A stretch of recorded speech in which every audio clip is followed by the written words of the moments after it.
Hello viewers, আসসালামু আলাইকুম। আমি ডক্টর নুসরাত জাহান দৃষ্টি কাজ করছি ক্লিনিক্যাল সোশ্যাল ওয়ার্কার এবং সেক্সুয়াল হেলথ এডুকেটর হিসেবে আমার verified YouTube channel sex edu with doctor দৃষ্টির সাথে সবসময় চেষ্টা করি যৌন স্বাস্থ্য শিক্ষামূলক সচেতনতামূলক যে বিষয়গুলো রয়েছে সেগুলোকে আপনার সামনে তুলে ধরার বা আপনাদের সামনে তুলে ধরার।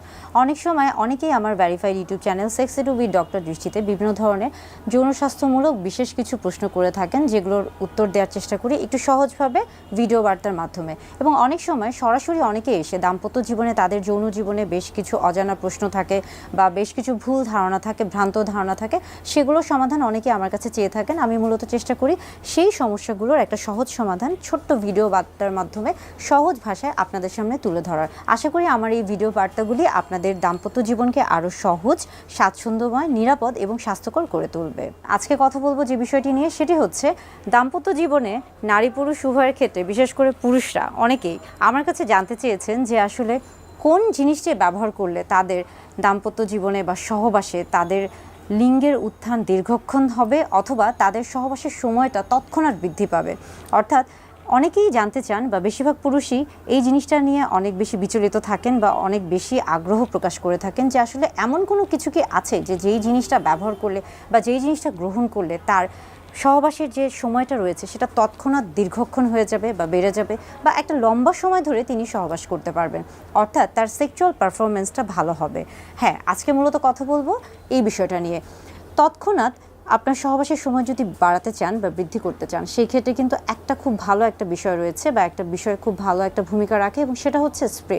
আপনি যদি স্প্রে ব্যবহার করে থাকেন সেই ক্ষেত্রে কিন্তু আপনার সহবাসের যে সময়টা রয়েছে সেটা কিন্তু তৎক্ষণাৎ বেড়ে যায়।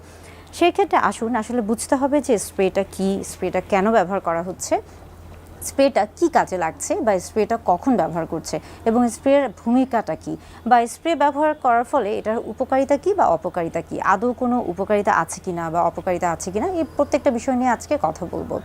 আমরা মূলত অনেকেই সেক্সুয়াল যে বিষয়গুলো রয়েছে বা আমাদের দাম্পত্য জীবনে নারী পুরুষ স্বামী স্ত্রীর ক্ষেত্রে যে বিষয়গুলো নিয়ে আলোচনা করে থাকি, সেখানে দেখা যায় যে অনেকেই বিভিন্ন ধরনের প্রশ্ন করে থাকেন এবং তাদের মধ্যে একটা খুব কমন যে প্রশ্ন বা একটা খুব কমন যে আগ্রহ বা কৌতূহল থাকে, এবং সেটা হচ্ছে মূলত যৌন জীবনে দীর্ঘক্ষণ সহবাসে লিপ্ত থাকা। এটা নিয়ে কিন্তু অনেকের অনেক প্রশ্ন থাকে এবং এই বিষয়ে কিন্তু অনেক ধরনের ওষুধ রয়েছে, অনেক ধরনের আমরা বলে থাকি যে উপাদান রয়েছে, যেগুলো গ্রহণ করলে আপনি খুব সহজেই লম্বা সময় ধরে সহবাস করতে পারবেন।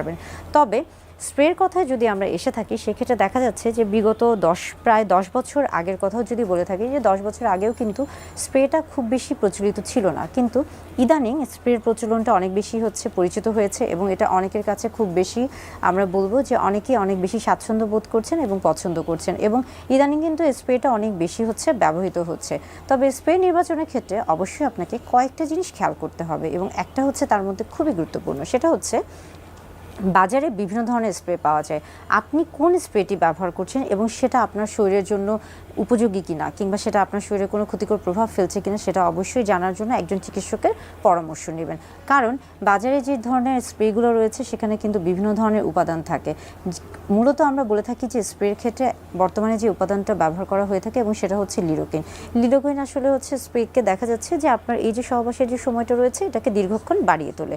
এবং আরেকটা গুরুত্বপূর্ণ বিষয় হচ্ছে যে আপনি যখন স্প্রে নির্বাচন করছেন সেই ক্ষেত্রে খেয়াল করতে হবে যে বিগত কয়েক বছর আগে যে স্প্রেগুলো প্রচলিত ছিল, অনেক সময় দেখা যেত যে সেগুলোর ক্ষেত্রে বিভিন্ন রকমের অনেকের একটা হচ্ছে অনীহা কাজ করতো বা একটা হচ্ছে অস্বস্তি কাজ করতো, কিন্তু আস্তে আস্তে কিন্তু সময়ের যে চাহিদার কারণে এই স্প্রেগুলোর উপাদানগুলোকে পরিবর্তন করা হয়েছে, এগুলোর মানগুলোকেও কিন্তু উন্নত করা হয়েছে, অর্থাৎ এগুলোর গুণগত মান বৃদ্ধি পেয়েছে। স্প্রে নির্বাচনের ক্ষেত্রে আপনাকে কয়েকটা বিষয় অবশ্যই মাথায় রাখতে হবে। একটা হচ্ছে যে আপনি যে স্প্রেটি কিনছেন সেটা সহজলভ্য কিনা, এবং সেটা হচ্ছে সহজে সব জায়গায় পাওয়া যাচ্ছে কিনা, এবং সেটার সঠিক উপাদান সেখানে আছে কিনা, কিংবা সেটা আপনার জন্য সঠিক কিনা, এবং এটা আসলে আপনার যে সময়টা রয়েছে, তৎক্ষণাৎ যে সময়টা রয়েছে সেটাকে সঠিকভাবে এটা দীর্ঘায়িত করছে কিনা, এই প্রত্যেকটা বিষয় কিন্তু আপনাকে অবশ্যই মাথায় রাখতে হবে। এখন আসি যে স্প্রে বিষয়ে যদি আমরা আসি, সেই ক্ষেত্রে খেয়াল করতে হবে যে স্প্রেটা কিভাবে ব্যবহার করা হয়। স্প্রে মূলত পুরুষদের ক্ষেত্রে, অর্থাৎ পুরুষ লিঙ্গে ব্যবহার করা হয়ে থাকে, এবং সেই ক্ষেত্রে খেয়াল করতে হবে যে খুব বেশি না, 2 থেকে 3 বার চাপ দিয়ে যদি আপনি ব্যবহার করে থাকেন তাহলে কিন্তু এটা হচ্ছে যথেষ্ট। এবং স্প্রে ব্যবহারের ক্ষেত্রে সবসময় খেয়াল করবেন যে স্প্রে কখনোই কিন্তু উপর থেকে দেওয়া যাবে না, এটা নিচ থেকে দিতে হয়, এবং এটা কিন্তু একদম হচ্ছে ভিতরে দেওয়া যাবে না, এটা বাহিরে দিতে হবে। এবং আমরা সবসময় বলে থাকি যে স্প্রে ব্যবহারের ক্ষেত্রে এই প্রত্যেকটা জিনিস কিন্তু খেয়াল করতে হবে। এবং আরেকটা খুব গুরুত্বপূর্ণ বিষয় হচ্ছে সহবাসের আগে অন্তত 10 মিনিট আগে স্প্রে ব্যবহার করা উচিত। এবং আপনারা কিন্তু স্প্রে ব্যবহার করে কন্ডোম ব্যবহার করতে পারেন, অর্থাৎ স্প্রে ব্যবহার করে কন্ডোম ব্যবহার করা যায়। অনেকে প্রশ্ন করে থাকেন যে স্প্রে ব্যবহার করে তিনি ওরাল সেক্স করতে পারবেন কিনা। সেই ক্ষেত্রে বলে থাকবো যে স্প্রে দেওয়ার পরে অবশ্যই আপনাকে অপেক্ষা করতে হবে স্প্রেটা যেন আপনি যেই স্থানে, অর্থাৎ পুরুষলিঙ্গের যেই স্থানে বা যেই অংশে, চামড়া বা ত্বকের যে অংশে আপনি স্প্রেটা দিচ্ছেন সেই জায়গাটা শুকিয়ে যাচ্ছে কিনা, না শুকানো পর্যন্ত সেটা অপেক্ষা করুন। এবং তারপরে আপনি সেখানে কন্ডোম পরিধান করুন, কিংবা তারপরে আপনি ওরাল সেক্স করতে পারেন। সেই ক্ষেত্রে অবশ্যই আপনাকে না শুকানো পর্যন্ত অপেক্ষা করতে হবে, অর্থাৎ যতক্ষণ পর্যন্ত না জায়গাটা শুকাচ্ছে ততক্ষণ পর্যন্ত অপেক্ষা করতে হবে। স্প্রেটা যদি ভেজা ভেজা থাকে, আপনার চামড়া বা ত্বকটা যদি ভেজা থাকে, অর্থাৎ পুরুষলিঙ্গ বা পেনিস যদি স্প্রে করার ফলে সেখানে যদি ভেজা থাকে, তাহলে কিন্তু ততক্ষণ পর্যন্ত সহবাস করা যাবে না বা ওরাল সেক্স করা যাবে না, বা কন্ডোমটাও কিন্তু তখন পরা উচিত হবে না। অর্থাৎ স্প্রে কিন্তু আপনার এই যে সহবাসের যে সময়টা রয়েছে সেটাকে তৎক্ষণাৎ দীর্ঘায়িত করবে। স্প্রে নিয়ে অনেকের মধ্যে অনেক ধরনের ভুল ধারণা রয়েছে। অনেকে মনে করে থাকেন যে স্প্রে যদি ব্যবহার করা হয়ে থাকে তাহলে এটা হয়তো বা দীর্ঘক্ষণ, মানে তিনি 1 দিন 2 দিন 3 দিন পর্যন্ত দীর্ঘক্ষণ সহবাস করতে পারবেন বা টানা সহবাস করতে পারবেন। আবার অনেকে মনে করে থাকেন যে স্প্রে তিনি যেই জায়গায় দিচ্ছেন বা চাপ দিচ্ছেন সেই জায়গাটা হয়তো বা তার নিস্তেজ হয়ে যাবে। এই যে একটা ভ্রান্ত ধারণা, এই ধারণাগুলো থেকে বের হয়ে আসতে হবে।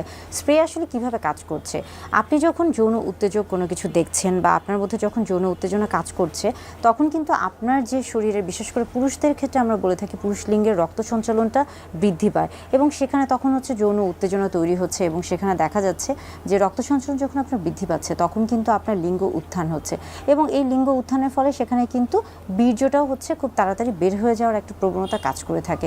এই যে বীর্যটা যেন তাড়াতাড়ি বের না হয় বা এই বীর্যটা যেন তাড়াতাড়ি বের হতে না পারে, সেই জন্য কিন্তু সেখানে স্প্রে দেওয়া হয়ে থাকে। স্প্রের কাজ মূলত ওই জায়গাটাকে ওই মুহূর্তের জন্য নিস্তেজ করে দেয়া, যেন বীর্যটা বের হতে না পারে এবং দীর্ঘক্ষণ আপনার লিঙ্গের উত্থানটা বজায় থাকে এবং আপনি যেন দীর্ঘ সময় লম্বা সহবাস করতে পারেন বা দীর্ঘক্ষণ সহবাসে নিজেকে সক্রিয় ভূমিকা পালন করতে পারেন বা নিজেকে সক্রিয় রাখতে পারেন। অর্থাৎ স্প্রে বিভিন্নভাবে কিন্তু আপনার এই যে সহবাসের যে সময়টা রয়েছে সেটাকে তৎক্ষণাৎ দীর্ঘ করছে, যার ফলে স্প্রের কিন্তু একটা ভালো ভূমিকা রয়েছে। তবে স্প্রে নির্বাচনের ক্ষেত্রে আবারও বলছি যে আপনার জন্য কোন স্প্রেটি আসলে সঠিক বা স্প্রেটা আপনি যেটা ব্যবহার করছেন সেটা সঠিক কিনা বা কোনটা ব্যবহার করা উচিত, সেটার ক্ষেত্রে কিন্তু অবশ্যই একজন চিকিৎসকের পরামর্শ নেবেন। তবে স্প্রে নির্বাচনের ক্ষেত্রে আবারও বলছি যে আপনার জন্য কোন স্প্রেটি আসলে সঠিক বা স্প্রেটা আপনি যেটা ব্যবহার করছেন সেটা সঠিক কিনা বা কোনটা ব্যবহার করা উচিত, সেটার ক্ষেত্রে কিন্তু অবশ্যই একজন চিকিৎসকের পরামর্শ নেবেন।